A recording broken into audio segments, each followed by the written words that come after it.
Hey there guys, I hope you guys are doing great and thank you so much for being on this video. What I want to cover today is toxic relationship. It's quite a common topic, toxic relationship, and we all have been in a toxic relationship. I've been in one, I'm sure you have been in one too in your life. Toxic relationship and how it affects us or affect people. Toxic people tend to not change their behavior. That's something that is very important. Toxic people tend to not change their behavior because they lack and fail to take responsibility. They can change that behavior if they take responsibility, but most of the time,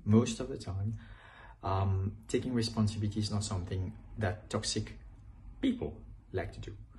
They like to cast the blame because it's easier to put it on the other person and not face it themselves and allow it to be a learning curve, a lesson to be able to grow and do something better. So what they do is that they cast it on you. When I say cast, they tend to project their blame on you and they tend to point the finger at you because you're the problem in the relationship.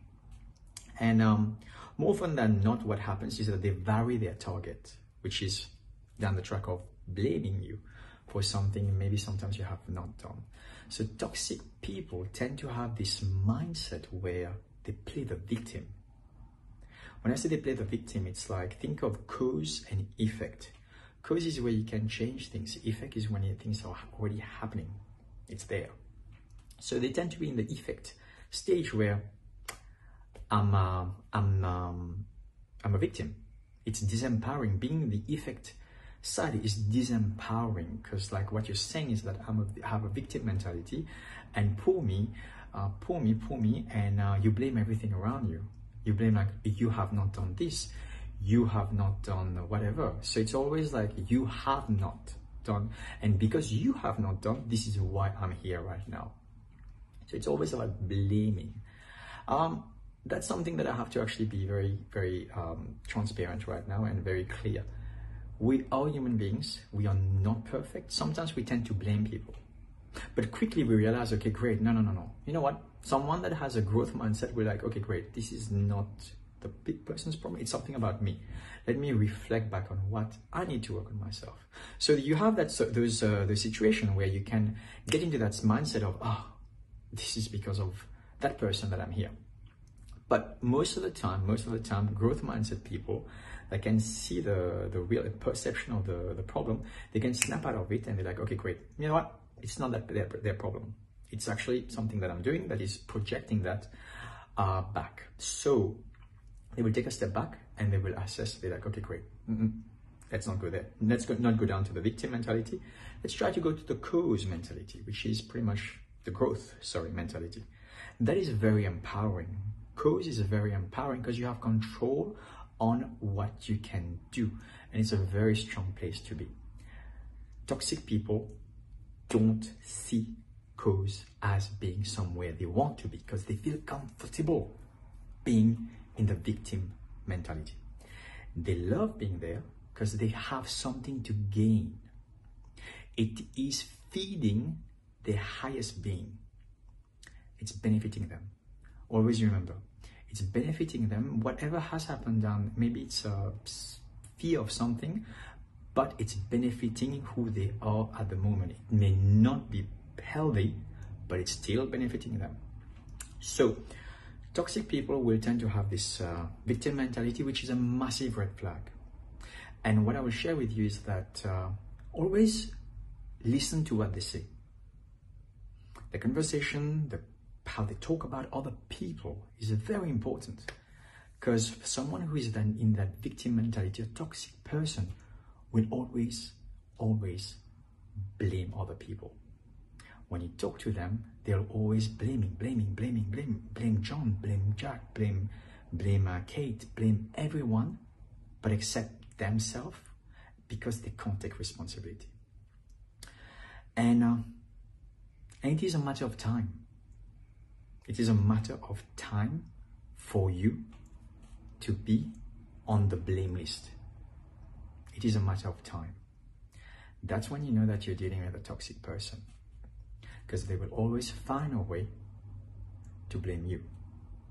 So when you see and you are with someone, whether in a very early relationship, whether down the track, you can see those patterns. They're always blaming, and they're not on good terms with people because they're always blaming people. And this is a red flag. And I would say, bring your attention to that. And make sure that you don't let this just fizzle out. Because this is very important. Because if they are in the blaming mentality, and if they are in that victim mentality, this is not something that you can just change, in a short period of time. There's a lot of work to do with that. So when you deal with toxic people, just make sure that you're listening to what they're saying and how they're conversing with you, because this will give you an idea of how they're thinking, what they're thinking, and how they're actually constructing things in their brain. So if they are going to be the growth mindset, they will take responsibility. If they are going to be the fixed mindset, where like, it's the way that I feel, it's the way that I am, this, etc., they will be more on the disempowering side, which is the victim mentality. So I hope that video was helpful. And guys, if you had any, or should I say, experience any toxic relationship in your lifetime, please drop a comment below and tell us how it has been and what was your point where you said, okay, boom, I draw the line. Like, tell us more, and I would love to hear from you guys. Ciao. Hey there guys, Ash here. Thank you so much for being on this video. I wanted to cover something very important today. It's again, the human needs. The human needs, if you have not heard about it, is human needs from the space of Tony Robbins. When he talks about the human needs, he goes very in depth with the human needs. But what I will do right now is we'll just touch base on two things that he talks about. The needs of certainty and uncertainty. There are two dichotomies. When I say dichotomies, they're two different opposites of each other. So they can reflect certain things, but they have different energy. One has a positive charge, the other one has a negative charge, however we can call it. But the reason why I'm going to talk about it is that human needs, we all have a need. And one of the needs that we have is certainty. Certainty, why? Is because you need to know that something will happen to make you feel comfortable, to make you feel, to have this feeling of safety. So certainty is one of those needs that is very, it's crucial for a relationship, whether it's an intimate relationship or whether it's a relationship around friends, family. Because certainty means that you know the outcome of what is going of the event. For example, you know that your parents love you. Not in all cases, but most cases. You know that your parents love you and they will never leave you. That's certainty. You know that, again, no, not all cases, most cases, you know that you're with your partner and you believe that they will never leave you. That's certainty. Or you have a pattern that your partner has. You know that he does the same thing every day. He will bring you, for example, flowers every Monday, whatever. You know, that's a certainty that it happens all the time.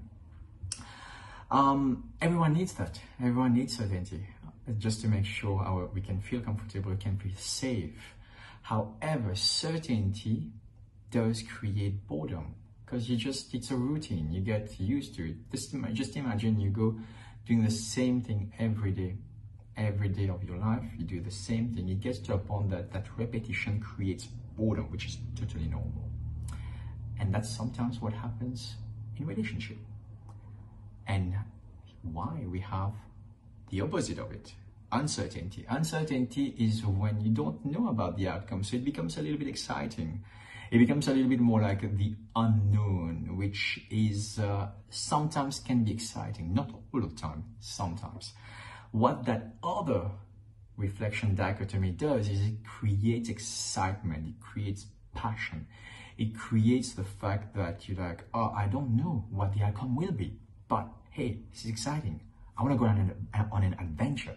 So uncertainty creates the want to go on an adventure to find what it is. So in a relationship, it's great to have both certainty and uncertainty. You create the fact that you feel safe and protected, but at the same time, you create the passion. In a relationship, what may happen, what usually happens, is that we get stuck in uncertainty. Certain everything is I won't say perfect, but we just get stuck in that energy. that energy which is charged with what we said before, the positive charge, we just get stuck in that, and we get bored. We get bored. Like, just imagine staying with someone for 30 years and you repeat the same thing every day. You will get bored. And if you don't have uncertainty, and if you can't create the balance with the passion, you will definitely get to a point that, hey, I don't want to be in that relationship. Hey, I don't want to be with that person because I need a bit of excitement in my life. We are human beings. We have needs. So the idea of creating certainty and uncertainty and bringing them together so that they merge, they work, they balance each other, they complement each other is super important in a relationship. It's super, super important. When I say uncertainty in a relationship, for example, you can just, I would say every month, but like just all of a sudden you just surprise your partner by taking them to dinner, just telling them, hey, tomorrow I have a surprise for you. Just get ready at 7 and there's a little surprise. I'm gonna pick you up, and you make it exciting, and then you just surprise them and you take them to the best maybe restaurant in town, or take them to their favorite restaurant or something like that. It's just uncertainty because they're not expecting that, but then it's something nice that they get. So that's how you create sometimes uncertainty, because uncertainty creates passion, and if you don't have passion in a relationship, you will get bored, and if you do get bored, you will not be wanting to be in a relationship afterwards, and hence the reason why you will just push away, and then you will be like trying to find elsewhere that passion, that excitement, that uncertainty. So always balance those two. There's certainty, there's uncertainty. Bring them together, merge them together, let them complement each other. Take care, guys. Ciao.